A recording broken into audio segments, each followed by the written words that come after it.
Olá pessoal, eu sou o professor Alex e essa semana vamos trabalhar com o material enviado pela Prefeitura na primeira semana do mês de março, do dia 16 ao dia 20. Essa aula é para o nono ano e nós vamos trabalhar as páginas 14, 23, 24. Para quem não conseguir acessar as páginas, vou deixar o print das páginas junto com o arquivo do exercício.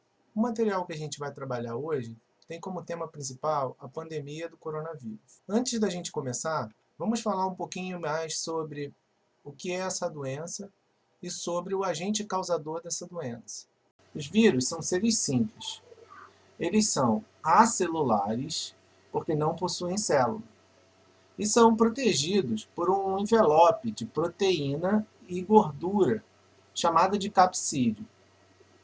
Os vírus podem ter dois tipos de materiais genéticos. Eles podem ter, dentro do envelope, o DNA ou o RNA.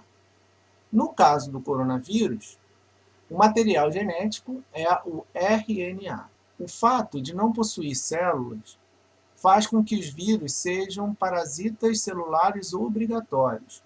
Ou seja, para sobreviver e reproduzir, eles precisam estar dentro de uma célula de um hospedeiro, como por exemplo o ser humano ou uma bactéria, como é o caso do exemplo na tela, onde um vírus bacteriófago porque o hospedeiro, nesse caso, é uma bactéria, ele introduz o seu material genético dentro da célula da bactéria e utiliza a célula da bactéria para produzir novos vírus.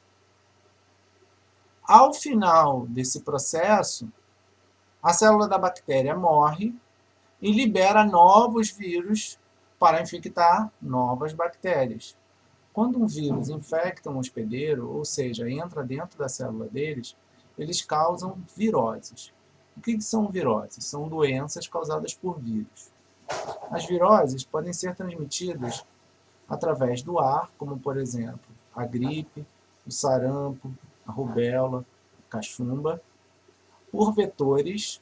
Vetores são animais, como por exemplo mosquitos, morcegos, cães, gatos, tá? Que podem transmitir viroses. No caso da dengue, da chikungunya e da zika, é o Aedes aegypti, que é um mosquito. E a raiva, né, alguns mamíferos, como por exemplo os cães e os morcegos. E também pode haver transmissão de viroses através do contato sexual, da relação sexual. São chamadas de DSTs, doenças sexualmente transmissíveis, como é o exemplo da AIDS e da hepatite. Covid-19 é o nome da doença causada pelo coronavírus. O coronavírus ele é transmitido através do ar contaminado com gotículas expelidas através da fala e da tosse de pessoas contaminadas com o vírus. E também através do contato das mãos com superfícies contaminadas, que podem ser levadas aos olhos, ao nariz e à boca, sendo uma porta de entrada para o vírus. Os principais sintomas do Covid-19 é dor de cabeça, tosse, dor muscular, dificuldade para respirar, febre e cansaço. Esses sintomas devem ser observados. No caso de falta de ar, os pacientes devem procurar um tratamento hospitalar. Essa doença é uma doença grave, sobretudo para aquelas pessoas que possuem mais de 60 anos, que são os idosos, e que também têm doenças prévias, como por exemplo diabetes, doenças cardíacas, hipertensão. Essas pessoas são consideradas grupo de risco. Não há nenhum remédio cientificamente comprovado contra essa doença, e nem mesmo vacina. Desse modo, a melhor forma de combater a pandemia é através do isolamento social. Por isso, eu estou aqui e vocês estão aí assistindo aula nesse período. Além do isolamento social, é necessário que nós tenhamos alguns hábitos de higiene, como, por exemplo, lavar as mãos e etc. Pronto, depois da explicação, vamos ao material. Na página 14, nós temos um pequeno texto sobre a pandemia e exemplos de pandemia na história. Ao longo da história, nós tivemos diversas pandemias, né? Duas foram muito significativas para a humanidade. A peste negra, que ocorreu na Europa, e a gripe espanhola. Eu estou deixando um link sobre um vídeo que eu fiz para a escola e sobre biotecnologia, e que dentro desse vídeo eu explico um pouquinho da gripe espanhola que aconteceu aqui, que aconteceu no mundo, né, mas que no Brasil, assim como a pandemia do coronavírus, trouxe bastante dificuldade, né, para o país. E também algumas medidas para combater a pandemia, que são alguns cuidados básicos, né, como por exemplo, lavar a mão com frequência, evitar tocar a boca e o nariz e os olhos, que são portas de entrada para o vírus, melhorar a circulação de ar, né, nas casas e transportes, evitar chegar a menos de 1 metro de quem possa estar contaminado, evitar aglomerações de pessoas, por isso o isolamento social, manter hábitos saudáveis, então se alimentar bem. Eu também estou deixando um link de um vídeo sobre autocuidado, produzido por mim para a escola, no projeto da Roosevelt 360, e quem não assistiu tem aí a possibilidade de ver sobre autocuidado na pandemia. Também estou deixando no formulário um outro vídeo produzido pela professora Daniele sobre autocuidado ao longo da história. Muito interessante, vale a pena ver. Na página 23, nós temos um exercício para ser feito. Agora é com você. Analisando o infográfico ao lado, quais as principais diferenças entre os sintomas do coronavírus e da gripe? Escreva em seu caderno. É um quadro que mostra a diferença entre os sintomas do coronavírus, do resfriado e da gripe. No caso, o que está sendo pedido é só entre a gripe e o coronavírus. Então, vocês vão analisar a coluna do coronavírus e a coluna da gripe e ver o que eles têm de diferente. O que for comum não está em jogo. Vocês têm que ver o que eles têm de diferente para fazer a diferença entre a gripe e o coronavírus. Na página 24 é um texto, vale a pena ler. Eu pesquisei um pouco sobre a gripe espanhola, que aconteceu em 1918, e muitas coisas que nós estamos vivendo hoje, há quase 100 anos atrás, há mais de 100 anos atrás, né, porque nós estamos em 2020, aconteceram também. A questão da novidade do vírus, era um vírus novo na época, então não se tinha nem remédio e nem vacina. Tá? Então, causou um estrago muito grande no mundo inteiro, né? Muita gente morreu. Tá?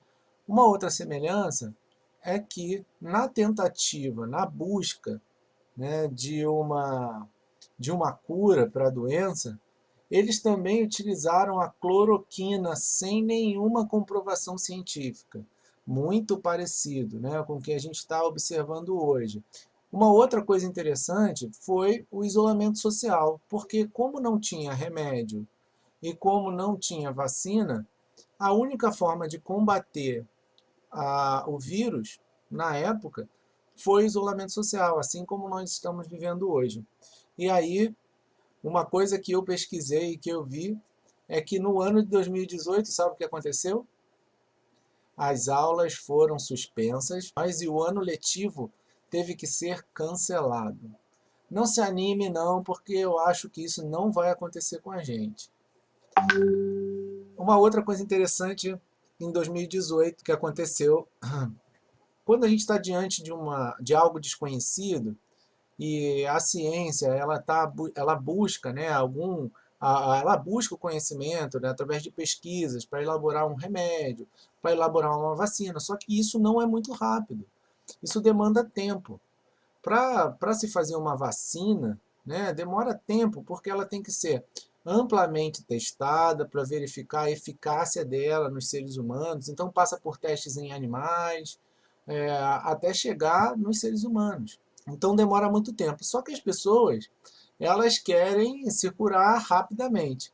E uma coisa interessante que eu vi é que eles utilizavam uma bebida que eles achavam que curava, que era a mistura de limão e cachaça. Bebiam essa bebida achando que ficaria curado, né, da gripe espanhola. De nada adiantava, porque isso não tem nenhum fundamento científico. Olha, limão, cachaça e gelo é muito parecido com uma bebida que a gente tem hoje, né, que é a caipirinha. E até hoje, né, a gente tem a caipirinha aí. Acabem de ler a página 24. E depois, na página 25, fazer o exercício. Eu vou deixar as páginas que nós estamos trabalhando nessa aula no arquivo do exercício. Pessoal, deixarei também, além dos exercícios da apostila, alguns exercícios complementares sobre a forma de formulário. Basta você marcar as múltiplas escolhas e, ao final, enviar. Não esqueça, por favor, de colocar o seu nome e também o seu e-mail. Tá bom? Um abraço a todos e até a próxima.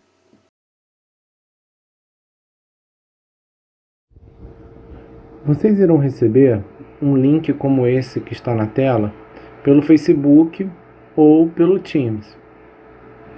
Clique no link que vai ser direcionado para o formulário. Ao abrir o formulário, assista o vídeo da aula e depois clique em avançar. Você vai se identificar com seu e-mail, seu nome e sua turma. Depois disso, vai clicar em avançar. A todo momento que você precisar, você pode voltar ao vídeo para consultar o vídeo, se quiser tirar alguma dúvida. Tá certo?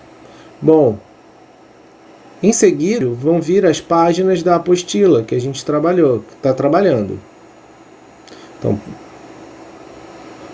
leia atentamente as instruções da página. Então, por exemplo, nessa página, leia o texto e faça o exercício no caderno. Avança. Faça o exercício no caderno. Caso precise, volte para a página. Então, sempre leia as instruções. Algumas vezes eu colocarei links externos, tá? Esses são links de vídeo. Basta clicar no link que ele vai levar você à página onde o vídeo está. Olá pessoal, eu sou... Para voltar, depois pode voltar novamente para o formulário. Clique em avançar e aí vai chegar a parte dos exercícios complementares. Leia as instruções e marque apenas uma alternativa. Ao final, deixa a sua avaliação para mim, para eu saber como é que foi a aula e tudo mais. É só marcar nas estrelinhas, certo? E depois disso, clique em enviar. Tá bom? Um abraço a todos e até a próxima.